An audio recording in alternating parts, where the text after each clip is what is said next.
नमस्कार फ्रेंड्स, आप लोग को स्वागत है अपना ही यूट्यूब चैनल झारखंड एग्जाम्स में। आइए आज हम लोग झारखंड जीएस के हिस्ट्री के बहुत महत्वपूर्ण चैप्टर सिंधु घाटी सभ्यता के बारे में हम लोग चर्चा करते हैं। ठीक है। और आप लोग फ्रेंड्स देखिएगा, वन डे एग्ज़ाम में जो एक दिन का एग्ज़ाम होता है उसमें ये राकेश सर का जो बुक है ना, हावी है। राकेश यादव सर का जो बुक है वो जनरल कंपटीशन के लिए ये हावी है, वन डे एग्ज़ाम के लिए। और अगर हिस्ट्री की बात करें तो हिस्ट्री में सिंधु घाटी सभ्यता, इससे क्वेश्चन ना आए ऐसा हो ही नहीं सकता है। ठीक है। सिंधु घाटी सभ्यता से एक न एक क्वेश्चन आपको प्रत्येक एग्जाम में देखने को मिलेगा, चाहे जो भी एग्जाम हो भारत का, किसी भी वन डे एग्जाम में, चाहे वो एसएससी हो, बैंकिंग हो, रेलवे हो। तो आइए आज हम लोग मुख्य टॉपिक, चूँकि ये जो सेशन है वो UPSC, SSC, railway, JPSC, BPSC, Bihar दरोगा, जितने भी वन डे एग्जाम है, यूपीपीएससी, ये सब सबों के लिए टॉप 35 क्वेश्चंस के बारे में हम लोग डिटेल चर्चा करेंगे। और वो भी केवल और केवल सिंधु घाटी सभ्यता से। अगर एक दिन के क्लास में मेरा एक क्वेश्चन अगर पकड़ा जा रहा है तो कितनी बड़ी बात है। ठीक है। तो आइए इसी सिलसिले में हम लोग सेशन को शुरुआत करते हैं। और फ्रेंड्स, अगर इस चैनल पे आप नए होंगे तो प्लीज़ सब्सक्राइब ज़रूर कर दीजिएगा। ठीक है। चलिए चलते हैं सिंधु घाटी सभ्यता की ओर, देखते हैं क्या है सिंधु घाटी सभ्यता। पहला क्वेश्चन है, हड़प्पा की सामाजिक व्यवस्था जो थी वो किस प्रकार से थी। हड़प्पा जो है उसकी सामाजिक व्यवस्था किस प्रकार से थी। ऑप्शन ए में आपका समतावादी, बी में है दास श्रम आधारित, सी में है रंग वर्ण आधारित और डी में है जाति आधारित। तो यहाँ जो हड़प्पा की जो सामाजिक व्यवस्था थी वो समतावादी थी। ऐसा इसलिए क्योंकि वहाँ के लोग जो थे वो उच्च वर्ग और निम्न वर्ग के लोगों का मकान जो था वो एक साथ निर्मित मिले। जब खुदाई हो रहा था हड़प्पा की खुदाई, तो उस टाइम जो थे वो उच्च वर्ग और निम्न वर्ग लोगों का मकान जो था वो एक साथ था। हाँ, परंतु उनमें कोई भेदभाव का साक्ष्य नहीं मिला। समाज के लोगों में विभाजन था, बड़े तबके के लोग, छोटे वर्ग के लोग, इन लोगों में विभाजन जरूर था, लेकिन भेदभाव का जो साक्ष्य था वो खुदाई के दौरान नहीं मिला। ठीक है। आगे हम लोग दूसरा क्वेश्चन बात करते हैं। कहता है कौन सा कथन हड़प्पा सभ्यता के लिए सही है। ये में घोड़े बलिदान के लिए उन्हें जाना जाता था, गाय उनका पवित्र पशु था, पशुपति उनके द्वारा पूजा जाता था, या डी में है संस्कृति आमतौर पर स्थिर थी। तो ये सीजीएल 1999 का क्वेश्चन है और इधर भी रिपीट किया है। ठीक है। इसका सही आंसर हो जाएगा ऑप्शन नंबर सी, पशुपतिनाथ उनके द्वारा पूजनीय माना जाता था। हड़प्पा सभ्यता और सिंधु घाटी सभ्यता के लोगों के द्वारा जो था पशुपति जो थे वो उनके लिए पूजनीय माना जाता था। यह मुख्यतः शिव भगवान की पूजा करते थे। देखो क्या कहते हैं, हड़प्पा सभ्यता के लोग पशुपति शिव की पूजा किया करते थे। किसके? शिव के पूजा किया करते थे। मोहनजोदाड़ो में खुदाई के दौरान मुद्रा पर अंकित पशुपतिनाथ अर्थात शिव की मूर्ति है। जब मोहनजोदाड़ो की खुदाई हो रही थी उस दौरान एक मुद्रा मिला, उस मुद्रा में जो है पशुपतिनाथ की ये मूर्ति मिली थी। ठीक है। अंकित मतलब उस पर छपा हुआ। उनके धार्मिक जीवन में पशुपतिनाथ का विशेष महत्व था। उन्हें आधुनिक शिव का आदि रूप भी कहा जाता है। ये क्वेश्चन में पूछा गया है आप लोगों से, आधुनिक शिव का आदि रूप किन्हें कहा गया है। तो किन्हें कहा गया है? तो पशुपति। तीसरा क्वेश्चन की ओर हम लोग चलते हैं। ये एसएससी सीपीओ एएसआई 2003 का क्वेश्चन है। कहता है निम्न में से कौन सी चीज सिंधु घाटी की खुदाई में वाणिज्यिक और आर्थिक विकास का घोतक है। मिट्टी के बर्तन, मोहरें, नाव या घर। इसका जो करेक्ट आंसर हो जाएगा मोहरें। बहुत ज़्यादा मोहर मिला है। ठीक है। लगभग 2000 प्लस मोहरें प्राप्त किए थे। देखो जब सिंधु घाटी सभ्यता की खुदाई हो रही थी, ठीक है, तो उसमें मोहरें वाणिज्यिक और आर्थिक विकास का घोतक है। अभी तक सिंधु घाटी सभ्यता से अब तक जो है लगभग 2000 से प्लस मुहर जो है वो क्या हो चुकी है, प्राप्त हो चुकी है। लगभग 1200 तो अकेले कहाँ मोहनजोदाड़ो से प्राप्त हुआ था। इसका मतलब मोहनजोदाड़ो जो था वो वाणिज्यिक का एक गढ़ था। मोहरों का निर्माण अधिकतर सेल खड़ी ये भी क्वेश्चन पूछा गया, मोहर जो पूछा गया है कि सिंधु घाटी सभ्यता में जो मोहर मिले हैं उनका निर्माण किन से हुआ था? सेल खड़ी से हुआ है। किन से हुआ है? सेल खड़ी से। सुदृढ़ व्यापार का अंदाजा निम्न से लगाया जा सकता है। देखिए, तांबा राजस्थान की खेतड़ी के खानों से आयात किया जाता था। यहाँ से जो अनुमान लगाया जाता है कि जो तांबा जो है वो कहाँ से आयात किया जाता था, तो राजस्थान के खेतड़ी के खानों से आयात किया जाता था। दूसरा बात, टीन चांदी अफगानिस्तान से आयात की जाती थी। आगे क्या होता है, भारत में सबसे पहले खोजा गया शहर कौन सा था? भारत में सबसे पहले जो शहर खोजा गया था वो कौन सा था? ऑप्शन ए में है आपका हड़प्पा, बी में है पंजाब, सी में मोहनजोदाड़ो, डी में है सिंध। तो भारत का खोज जो सबसे पहले खोजा गया शहर था वो आपसे कौन सा था? हड़प्पा था। आइए देखते हैं इसका एक्सप्लेनेशन। सिंधु घाटी सभ्यता में सबसे खोजा गया सबसे पहला शहर ही कौन सा था? हड़प्पा था। हड़प्पा की खोज सर्वप्रथम विश्व में प्राचीनतम सभ्यताओं में से एक है 1921 ईस्वी में। हड़प्पा की खोज कब हुई थी? 1921 ईस्वी में। वर्तमान 1921 ईस्वी से लेकर अभी तक 2000 से ज़्यादा स्थल खोजे जा चुके, जिसमें से 7 को महानगर की संज्ञा दी गई है। अब हम लोग देख लेते हैं यहाँ से क्वेश्चन, एक क्वेश्चन आपसे इम्पोर्टेंट है, ठीक है। हड़प्पा, हड़प्पा का किसके द्वारा खोजा गया? खोजकर्ता कौन थे? दयाराम साहनी। और ये किस नदी के किनारे स्थित है? तो रावी नदी के किनारे स्थित है। इसको हम लोग ट्रिक से हादरा से याद रख सकते हैं। यानी कि हड़प्पा जो है इसकी खोज दयाराम साहनी के द्वारा कब किया गया था? 1921 में। ये भी याद रखिएगा, कब? 1921 ईस्वी में। और किस नदी के तट पर है? तो रावी नदी के तट पर है। हादरा, हादरा का मतलब होता है जो ज़्यादा बोलता है। अगर आप उसको कुछ इंपॉर्टेंट बात बताए तो वो किसी और को भी बता देगा, तो हम लोग नहीं बोलते हदर दिया तुम। वही हदरा से याद रखते हैं कौन सा? हड़प्पा। हड़प्पा का खोज किसके द्वारा किया गया था? दयाराम साहनी के द्वारा। कब? 1921 ईस्वी में। और किस नदी के किनारे स्थित है ये हड़प्पा? तो ये रावी नदी के किनारे स्थित है। हड़प्पा जो है वो मेरा रावी नदी के किनारे स्थित है। दूसरी बात हम लोग बात करते हैं मोहनजोदड़ो। इसको बहुत जगह हम लोग मोहनजोदाड़ो भी बोलते हैं, जिसकी खोज राखाल दास बनर्जी के द्वारा 1922 ईस्वी में किया गया है, ठीक है। और ये किस नदी के किनारे? सिंधु नदी के किनारे। ये अभी फिलहाल कहाँ पड़ता है ये? तो पाक में पड़ता है, ठीक है। हड़प्पा भी पाकिस्तान में ही पड़ता है। मोरासी, मोरासी देखो यहाँ से क्या हो जाएगा? मोहनजोदड़ो, राखाल दास बनर्जी, सिंध नदी के किनारे। मोरासी, मोरासी का मतलब मोहनजोदाड़ो। मोहनजोदाड़ो का जो खोज किया था वो किसके द्वारा किया गया था? राखाल दास बनर्जी के द्वारा किया गया था। कब? 1922 ईस्वी में। और ये किस नदी के किनारे स्थित है? तो ये मेरा सिंधु नदी के किनारे स्थित है। आगे हम लोग बात करते हैं चंदहुदड़ो। 7 जो महानगर है जिसमें से हम लोग 2 पढ़ लिए हैं, कौन कौन सा? हड़प्पा और मोहनजोदड़ो। तीसरा हम लोग बात करते हैं चंदहुदड़ो। चंदहुदड़ो का खोज किसने किया था? चामिस, चामिस से याद रखेंगे। एमसी मजूमदार। ये भी सिंधु नदी के किनारे स्थित है। चा से चन्हुदड़ो, म से क्या हो जाएगा? मजूमदार, सी से क्या हो जाएगा? सिंध। आगे हम लोग बात करते हैं धौलावीरा। धौलावीरा जो है इसकी खोज RS विस्ट के द्वारा किया गया था। धौलावीरा का खोज RS विस्ट के द्वारा किया गया था। कालीबंगन ये घोष के द्वारा खोजा गया है किस नदी के? घग्गर नदी के किनारे स्थित। क घ घ, का घ घ, का से क्या हो जाएगा? कालीबंगन, घ से क्या हो जाएगा? ए घोष, और एक और घ से क्या हो जाएगा? किस नदी के किनारे है? तो घग्गर नदी। इसको प्राचीन में सरस्वती नदी के भी नाम से हम लोग जानते थे। आगे आता है लोथल। लोथल जो है जिसकी खोज DS राव के द्वारा किया गया था। यह भोगवा नदी के किनारे स्थित है। लोराव, भोग, लोरा रहा है, भोगो। लो से क्या हो जाएगा? लोथल, राव से क्या हो जाएगा? DS राव, और भोग से भोगवा नदी के किनारे। आगे स्थित है बनवाली। बनवाली जो है वो जिसकी खोज RS वशिष्ठ। देखिए RS वशिष्ठ धौलावीरा और बनवाली दोनों का खोज किया था, जिनका प्राचीन, और ये भी कहाँ स्थित है? घग्गर नदी के किनारे, जिसको प्राचीन में सरस्वती के नाम से जानते थे। बवश, बनवाली जो है विष्ट के द्वारा खोजा गया था, और प्राचीन सरस्वती जो है वो जिसको हम लोग किस नाम से जानते हैं? तो घग्गर नदी के नाम से जानते हैं।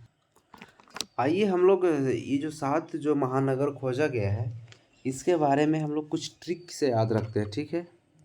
इसका जो ट्रिक है वो हम लोग पढ़ते हैं। कहता है कि हम चौधरी कल बने हैं।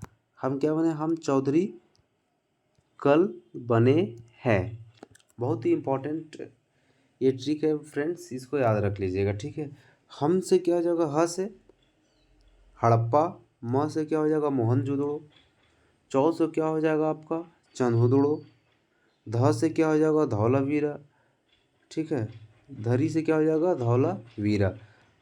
यहाँ क्या हो जाएगा, क से हो जाएगा आपका कालीबंगन, ल से हो जाएगा आपका लोथल, ब से हो जाएगा आपका बने से क्या हो जाएगा, बन वाली, है वैसे ही। इसको हम लोग एक बार फिर से देख लेते हैं, है ना।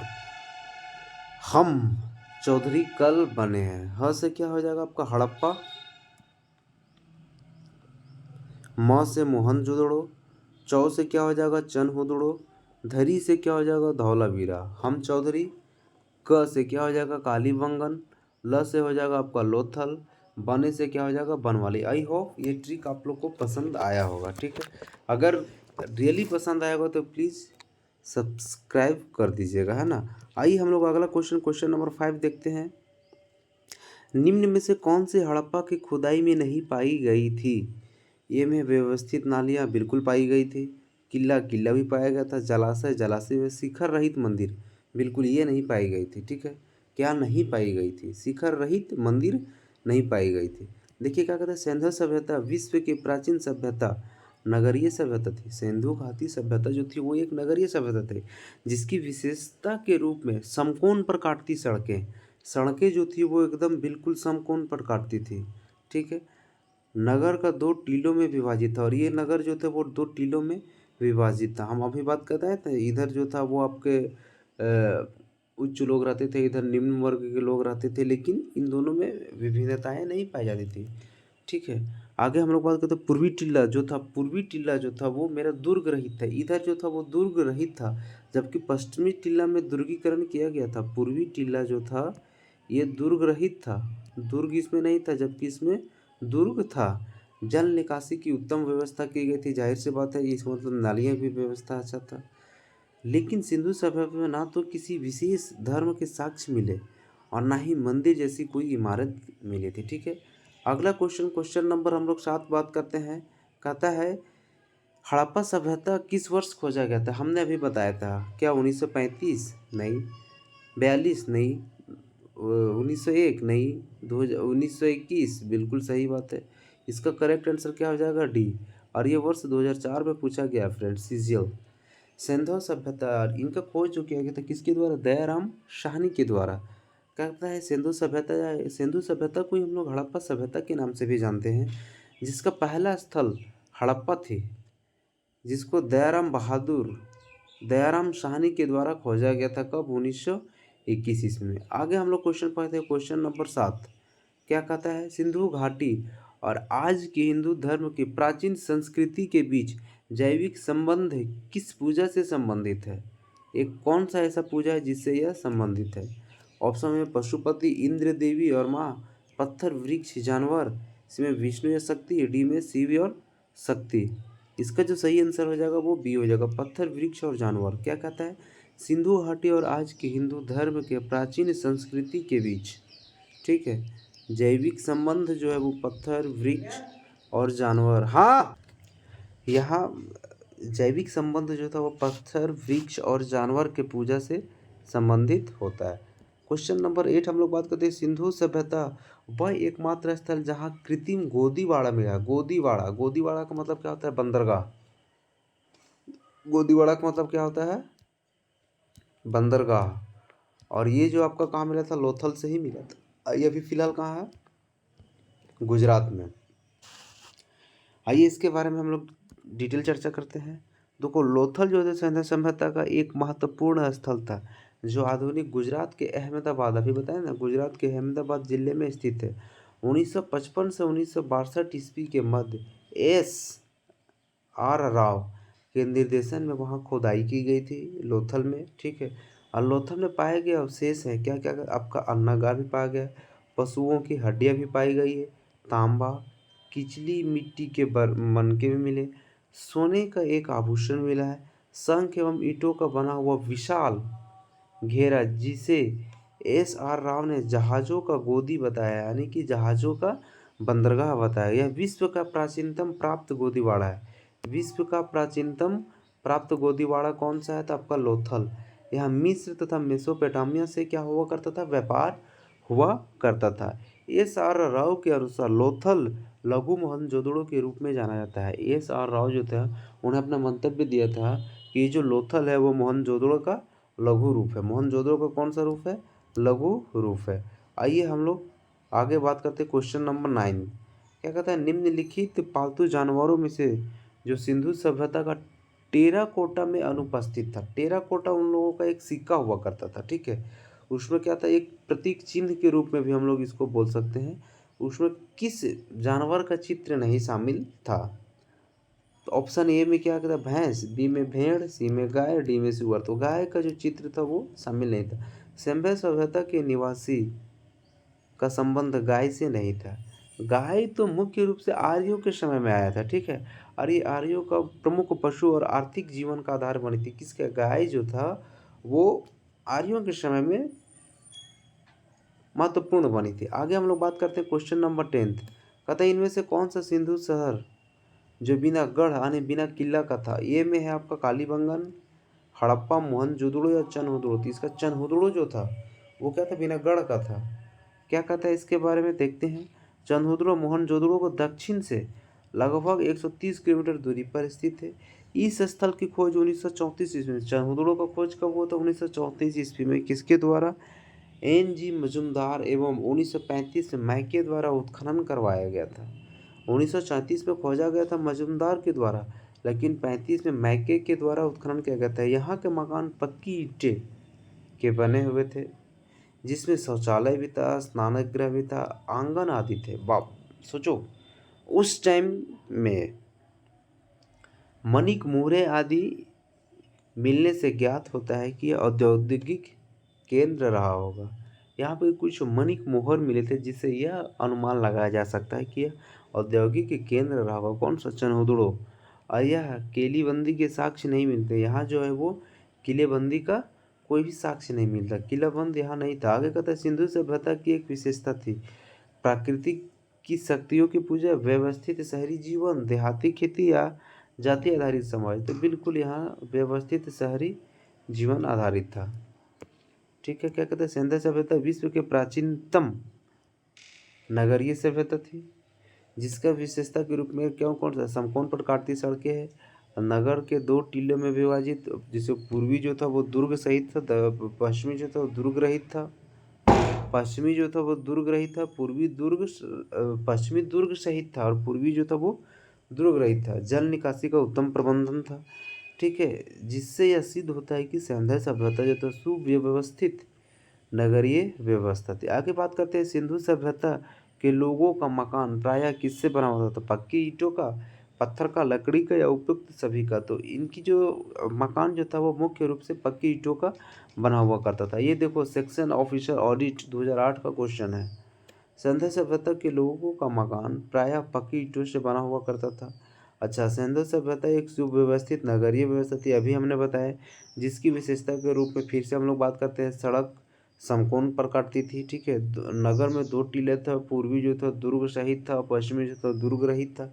जल निकासी का उत्तम प्रबंधन था, ठीक है। सिंधु सभ्यता का मकान प्रायः जो था मोटी दीवारों का बना हुआ था, जिसमें गर्मियों में भी कमरा कैसा रह सके? ठंडा रह सके। आगे बात करते हैं कि मानव द्वारा उपयोग किया गया सबसे प्रथम धातु कौन सा था? तो ये बिना बताए आप लोग बता सकते हैं कौन सा था? तांबा था, ठीक है। इसके बारे में हम लोग क्या बोलते हैं? मानव द्वारा उपयोग किया गया पहला ही धातु कौन सा था? तांबा था। भारत के नवपाषाण काल और सिंधु सभ्यता मुख्य रूप से ताम्रपाषाण काल के दायरे में रखी जा सकती है। ताम्रपाषाण काल के दायरे में कौन कौन सा? सिंधु घाटी सभ्यता और नवपाषाण काल जो है, इन दोनों को हम लोग किसके अंतर्गत रख सकते हैं? ताम्रपाषाण काल के अंतर्गत रख सकते हैं, ठीक है। सिंधु सभ्यता के लोग कांसे से परिचित थे, चूंकि वहाँ कांसे की क्या मिली थी? नर्तकी मिली थी, जो संभवतः टीन एवं तांबे को मिलकर बनाया जा सकता था। कांसा जो है वो किससे बनता है? देखो मिश्र धातु है कांसा है, थोड़ा सा साइंस क्यों चलते हैं। कांसा, तांबा और टीन। काट त ऐसे याद रखो। तो काट त कांसा जो वो तांबा और टीन से मिलकर बनता है। कांसा किससे? तांबा और टीन, टीन एवं तांबे को मिलकर बनाया जाता है। लोहे की खोज उत्तर वैदिक काल में हुई थी। अच्छा, लोहे का खोज कब हुई थी? तो उत्तर वैदिक काल में हुई थी। आगे हम लोग बात करते हैं देवी माँ की पूजा संबंधित है। आर्य सभ्यता, भूमध्य सागरीय सभ्यता, सिंधु घाटी सभ्यता या उत्तर वैदिक सभ्यता। तो ये जो है वो सिंधु घाटी सभ्यता से संबंधित थी। ठीक है, आगे क्वेश्चन नंबर हम लोग 15 की बात करते हैं। देखो आगे हम लोग यहाँ थोड़ा सा डिस्क्रिप्शन में हम लोग देख लेते हैं क्या है। हड़प्पा से मिली एक मूर्ति गर्भ से पौधा निकलता दिखाई दिया गया। अंततः ये भूमि को उर्वरता की देवी मानते थे। सिंधु घाटी के लोग जो थे वो भूमि को क्या मानते थे? उर्वरता की देवी मानते थे। आगे बात करते हैं मोहनजोदड़ो से एगो कांसे की नर्तकी भी मिलती। क्वेश्चन नंबर 15, सिंधु सभ्यता की प्रमुख विशेषताएं क्या थी? तो सबसे पहले तो नगरीय सभ्य व्यवस्था था, नगरीय व्यवस्था था क्योंकि यहाँ की जो था वो सड़क जो था वो समकोण पर काटती थी। नली जो था जल निकासी का उत्तम प्रबंध वगैरह था। ठीक है, यहाँ के जो मकाने थे वो किससे बने हुए थे? तो पक्की मिट्टी से बने हुए, पक्की ईंटों के बने हुए करते थे। यही सबों के कारण यहाँ जो सिंधु घाटी की जो सभ्यता थी वो नगरीय सभ्यता थी। आगे हम लोग बात करते हैं क्वेश्चन नंबर 16, मोहनजोदड़ो में सबसे बड़ा भवन कौन सा है? विशाल स्नानागार, अन्नागार, स्तंभ हॉल या 2 मंजिला? तो इसमें जो है वो मोहनजोदड़ो का सबसे बड़ा जो भवन है वो कौन सा है आपका? अन्नागार। अन्नागार जो वो सबसे बड़ा है। मोहनजोदड़ो को खोज सबसे पहले किसके द्वारा किया गया था? राखालदास बनर्जी के द्वारा 1922 ईस्वी में। कब? 1922 ईस्वी में। देखिए क्या बात करता है, मोहनजोदड़ो सिंध के लड़काना प्रांत में सिंधु नदी के किनारे सैंधवा सभ्यता का एक प्रसिद्ध नगर है। इसकी खोज 1922 ईस्वी में राखालदास बनर्जी ने की थी। यहाँ से प्राप्त इमारतों में अन्नागार सबसे बड़ा भवन है। यहाँ से प्राप्त मेरा विशाल स्नानागार भी का भी एक भवन है। मोहनजोदड़ो से क्या क्या प्राप्त हुए थे वो देखते हैं। महाविद्यालय भवन, पुजारी की मूर्ति, पशुपतिनाथ शिव की मूर्ति, अन्नागार और विशाल स्नानागार। लेकिन सबसे बड़ा जो था वो कैसा? अन्नागार भवन सबसे बड़ा था। क्वेश्चन नंबर 17 की ओर चलते हैं। निम्न में से निम्नलिखित विद्वानों में से हड़प्पा सभ्यता का सर्वप्रथम खोजकर्ता कौन से थे? तो कौन से थे? सिंपल बात, दयाराम साहनी 1921 ईस्वी में आपको खोजा गया था। देखिए इसके बारे में थोड़ा सा हम लोग बात करते हैं कि हड़प्पा टीले के विषय में सर्वप्रथम जानकारी जो दिया था 1826 ईस्वी में चार्ल्स मेसन ने दी थी। लेकिन 1922 ईस्वी में हड़प्पा की खोज करने वाले दयाराम साहनी को हड़प्पा सभ्यता का सर्वप्रथम खोजकर्ता के रूप में जाना जाता है। मोहनजोदड़ो की खोज 1922 ईस्वी में राखालदास बनर्जी, यहाँ 1921 होगा। ठीक है, आगे हम लोग क्वेश्चन नंबर 18 बात करते हैं। कालीबंगन। कालीबंगन कहाँ स्थित है? उत्तर प्रदेश में, सिंध में, राजस्थान में या गुजरात में? कालीबंगन कहाँ स्थित है? तो ये मेरा राजस्थान में स्थित है। कालीबंगन कहाँ स्थित है? राजस्थान में स्थित है।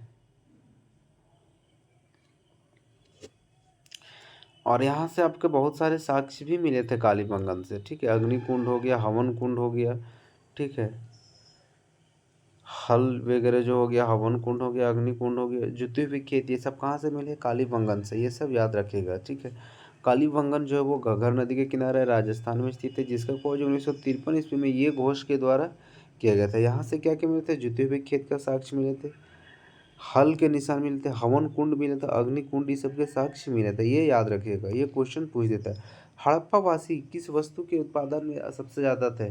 तो ये सिंपल बात है, कपास के उत्पादन में ये अग्रणी थे। किसके उत्पादन में? कपास के उत्पादन में। देखो हड़प्पा सभ्यता का विकसित व्यापार पर आधारित कृषि अधिशेष था। ठीक है, और संभवतः वे कपास के उत्पादन में अग्रणी थे। अन्य फसल भी उपजाते थे लेकिन कपास सबसे ज़्यादा उपजाते थे। अन्य फसल के रूप में जैसे कि चावल, गेहूँ, जौ, खजूर, तरबूज, मटर, राई इत्यादि उपजाया करते थे। आगे हम लोग बात करते हैं क्वेश्चन नंबर 20, निम्नलिखित में से किस द्रव्य का उपयोग हड़प्पा काल की मुद्राओं के निर्माण में मुख्य रूप से किया जाता था? तो किसका? टेराकोटा। हम लोग पहले ही बात किए थे टेराकोटा।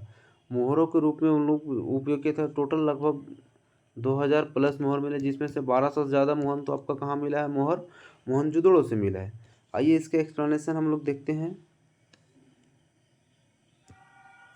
कहता है हड़प्पा निवासी के जीवन में व्यापार बहुत महत्वपूर्ण था। संभवतः यह स्थल अफगानिस्तान मार्ग तथा जल मार्ग मेसोपोटामिया दोनों मार्गों से व्यापार करते थे। कहाँ से करते थे? अफगानिस्तान और मेसोपोटामिया से भी। मेसोपोटामिया से मिली मोहरें जिन पर मेलुहा शब्द संभवतः सैंधव व क्षेत्र का नाम अंकित है, ये सभी इनके विकसित व्यापार के प्रमाण हैं। ये सभी मोहरें टेराकोटा यानी कि आग में पकी मिट्टी की बने हुआ करते थे। क्वेश्चन नंबर 21 कहते हैं सिंधु सभ्यता का विशाल स्नानागार कहाँ से मिला था? तो मोहनजोदड़ो से। अभी कुछ देर पहले ही हम लोग बात किए थे। अन्नागार भी सबसे बड़ा विशाल भवन जो था वो अन्नागार था। अच्छा, विशाल स्नानागार भी यहीं से मिला था। आइए क्वेश्चन नंबर हम लोग 22 की ओर चलते। कहता है निम्न में से किस देश ने भारत से मोहनजोदड़ो से प्रसिद्ध नृत्य के कन्या प्रतिमा वापस देने के लिए? कौन का है आपका जो ये नालायक है? पाकिस्तान वो मांगता है। चूंकि मोहनजोदड़ो अभी फिलहाल कहाँ है? पाकिस्तान में। तो वो बोलता है कि नहीं, मोहनजोदड़ो से जो प्राप्त हुआ है ना नर्तकी कांसे की, वो हमको दे दो, क्योंकि वो मेरे यहाँ से मिला है। ठीक है, आइए इसका एक्सप्लेनेशन भी देख लेते हैं। कांसे की नर्तकी की मूर्ति मोहनजोदड़ो लड़काना जिला सिंध से मिली है, जो वर्तमान में पाकिस्तान का हिस्सा है। पाकिस्तान ने इस पर अपना हक बताते हुए भारत से उसे वापस करने के बाद, पगला है का? पाकिस्तान तो आज पैदा लिया है। आगे हम लोग बात करते हैं सिंधु अर्थव्यवस्था की ताकत क्या थी? कृषि थी। ये तो कोई भी बता सकता है, कृषि इसकी ताकत थी। तो ऑप्शन नंबर ये इसका सही होगा। आगे हम लोग बात करते हैं सबसे प्राचीन सभ्यता का नाम क्या था? देखो, सिंधु घाटी सभ्यता से भी पहले भी एक सभ्यता थी, जिसको हम लोग, ये इंपॉर्टेंट है, पढ़ लीजिएगा। ठीक है, सिंधु घाटी सभ्यता है, मेसोपोटामिया की सभ्यता है, मिस्र की सभ्यता है, माया सभ्यता है। सभ्यता तो चारों है, कन्फ्यूजन इसमें हो जाएगा। ये CHSL 2014 का क्वेश्चन है, और ये आपका BPSC का भी क्वेश्चन है। ठीक है, तो मेसोपोटामिया की सभ्यता जो है वो सिंधु सभ्यता की सबसे प्राचीन सभ्यता जो है वो मेसोपोटामिया की सभ्यता है। देखिए, आप इसको हम लोग थोड़ा सा देख लेते हैं। विश्व में सबसे प्राचीन सभ्यता मेसोपोटामिया की सभ्यता है। मेसोपोटामिया शब्द यूनान का अर्थ जिसको दो नदियों के बीच, यह इराक की दजला और फरात नदियों के बीच में पड़ता है। मेसोपोटामिया की सभ्यता, फिर आया आपका मिस्र की सभ्यता, फिर आया सिंधु घाटी सभ्यता, तब आया माया सभ्यता। आगे हम लोग क्वेश्चन नंबर 25 की बात करते हैं। निम्न में से कौन सा सिंधु घाटी सभ्यता स्थल पाकिस्तान में स्थित है? ये क्वेश्चन बहुत बार पूछा गया है। लोथल नहीं, ये तो गुजरात में है। कालीबंगन ये राजस्थान में है। आलमगीर ये यूपी साइड है। और ये हड़प्पा, हड़प्पा जो है आपका कहाँ पड़ता है? ये पाकिस्तान में। देखिए क्या बात करता है, आलमगीर मेरठ उत्तर प्रदेश में है। लोथल आपका कहाँ पड़ता है? गुजरात भारत में। कालीबंगन ये भी भारत में। आलमगीरपुर ये मेरठ उत्तर प्रदेश में पड़ता है। ठीक है, क्वेश्चन नंबर 26 की ओर चलते हैं हम लोग। क्या कहते हैं सिंधु घाटी सभ्यता के लोग किसकी पूजा करते थे? तभी हम लोग बात किए थे पशुपतिनाथ की, पहला ही क्वेश्चन पढ़े थे हम लोग, है ना। पशुपतिनाथ की पूजा करते थे। अब आगे हम लोग बात करते हैं सही मिलान के। मोहनजोदड़ो, मोहनजोदड़ो से आपका क्या क्या मिला है? देखिए, मोहनजोदड़ो से क्या पुजारी की मूर्ति नहीं, बंदरगाह भी नहीं। बंदरगाह कहाँ से मिला था? ये आपका लोथल से। जो जो मिला है वो मार देते हैं। मोहनजोदड़ो से क्या आपका मिला है? अच्छा, मोहनजोदड़ो से आपका विशाल स्नानागार मिला है, 1 का 4 हो गया। ठीक है, कालीबंगन से आपका क्या मिला था? जुते हुए खेत मिले थे, अभी पढ़े थे।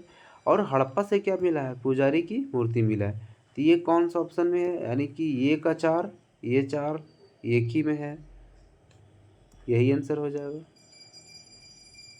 ठीक है, देखिए क्या क्या मोहनजोदड़ो से आपका क्या मिला? विशाल स्नानागार, कालीबंगन से जुते हुए खेत के निशान, हड़प्पा से पुजारी की मूर्ति, और लोथल से बंदरगाह, जिसको हम लोग गोदीवाड़ा के भी रूप में जानते हैं। आगे क्वेश्चन नंबर 28 करता है सिंधु घाटी सभ्यता के शहर की गली कैसी थी? सीधी और चौड़ी, बिल्कुल 1 नंबर। कैसी थी? सीधी और चौड़ी थी। और एकदम सड़कें कैसे काटती थी? समकोण पर काटा करती थी। ठीक है, क्वेश्चन नंबर 29 की ओर चलते हैं। निम्न में से किस नदी के किनारे हड़प्पा और मोहनजोदड़ो के अवशेष पाए गए थे? देखो, हड़प्पा कहाँ पाया गया था? आपका रावी नदी, और मोहनजोदड़ो सिंधु नदी। इसका ये और भी दोनों, इसका एक्सप्लेनेशन भी हम लोग पहले ही बात कर चुके हैं। क्वेश्चन नंबर 30 क्या कहता है सिंधु सभ्यता की लिपि क्या थी? देखियो, आज तक तो ऐसा ज्ञात ही नहीं हुआ कि सिंधु सभ्यता की कोई लिपि थी। ठीक है, सिंधु सभ्यता की लिपि जो है वो कैसी है? अज्ञात है। अभी तक सिंधु सभ्यता की लिपि के बारे में जानकारी नहीं मिली। अब क्वेश्चन नंबर 31 की बात हम लोग करते हैं। मोहनजोदड़ो का सबसे बड़ा इमारत कौन सा था? हम लोग पिछले कुछ देर पहले ही बात किए, कौन सा? अन्नागार, विशाल स्नानागार और अन्नागार में आप लोग कन्फ्यूजन हो जाएगा। खाने वाला सबसे बड़ा था, खाने वाला चीज़ जहाँ रखा जाता था, ठीक है। आगे हम लोग बात करते हैं 32। तो विशाल स्नानागार कहाँ पर? देखो ये भी वही क्वेश्चन पूछ दिया गया। ये कहाँ पाया गया था? आपको मोहनजोदड़ो में पाया गया था, ठीक है। हाँ, ये याद रखेगा कि ये जो विशाल स्नानागार था, मार्शल ने तत्कालीन विश्व का एक आश्चर्यजनक निर्माण कहा, क्योंकि यह 11.88 मीटर लंबा था, 7 मीटर चौड़ा था और 2.43 मीटर गहरा था। कौन? ये स्नानागार। आगे बात करते हैं, किसकी मूर्ति सिंधु घाटी सभ्यता के लोगों ने एक महत्वपूर्ण रचना की थी? किसकी मूर्ति थी? नटराज की, नर्तकी की मूर्ति। बिल्कुल सही बात है, नर्तकी की मूर्ति। ये ऑप्शन नंबर भी सही है, इसके बारे में भी हम लोग बात कर चुके हैं। आइए आगे हम लोग बात करते हैं, देवी माता की पूजा से संबंधित है सिंधु घाटी सभ्यता। ये पिछले हम लोग पीछे ही बात कर चुके हैं, समझे। इतना से ज़्यादा आपसे क्वेश्चन नहीं पूछेगा, जो भी पूछेगा सब यहीं से घुमा फिरा कर पूछेगा। क्वेश्चन नंबर 35 क्या कहता है? सिंधु घाटी सभ्यता का बंदरगाह कौन सा था? देखो ये भी हम लोग बात कर चुके थे, लोथल, जो कि गुजरात में पड़ता है। यहाँ गोदीवाड़ा के नाम से भी जानते हैं बंदरगाह को। और ये आपका सबसे लास्ट, जिसको हम लोग डॉकयार्ड के नाम से भी जानते थे। सैंधव सभ्यता लोथल का एक बंदरगाह के रूप में प्रसिद्ध था, क्योंकि यहाँ एक गोदीवाड़ा, डॉक गोदीवाड़ा, देखो लोथल में बंदरगाह, बंदरगाह को हम लोग किस नाम से जानते थे, ठीक है। तो इसको हम लोग डॉकयार्ड के रूप में भी बोलते थे। क्या बोलते थे? डॉक यार्ड, या फिर बंदरगाह, या फिर गोदीवाड़ा, गोदीवाड़ा। इस सभी तीनों चीज़ के नाम से हम लोग जानते थे। क्या हो जाएगा? लोथल। सेशन फ्रेंड्स, अगर सेशन अच्छा लगा हो तो प्लीज़ लाइक, सब्सक्राइब और शेयर जरूर कर दीजिएगा। Thank you. अगर आप लोग का प्यार मिला तो ये सीरीज़ को मैं लास्ट तक ले जाऊंगा, और ये मुझे लगता है सभी एग्ज़ामों के लिए हेल्पफुल होगा, ठीक है। बस आप लोग से यही उम्मीद है कि ज़्यादा से ज़्यादा प्यार दें। धन्यवाद।